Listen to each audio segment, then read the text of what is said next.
مولانا وحید الدین خان کی کتاب زلزلہ قیامت سے انتخاب۔ جو خود کو جہنم کے دروازے پر کھڑا ہوا پائے وہی جنت میں داخل ہوگا۔ جو چپ رہنے لگے اس کو بولنا آ گیا۔ جو بے عزتی پر راضی ہو جائے اس نے اپنی عزت کو بچا لیا۔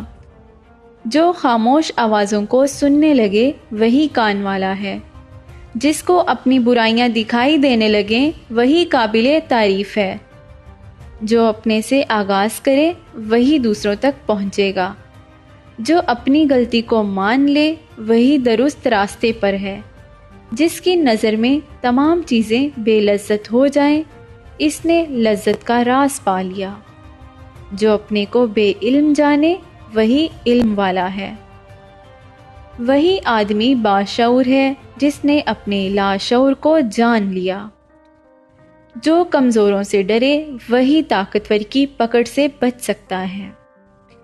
جس کو اپنے منافق ہونے کا اندیشہ ہو وہی ایمان والا ہے۔ جس کو ہارنا آ جائے اس کو کوئی ہرا نہیں سکتا۔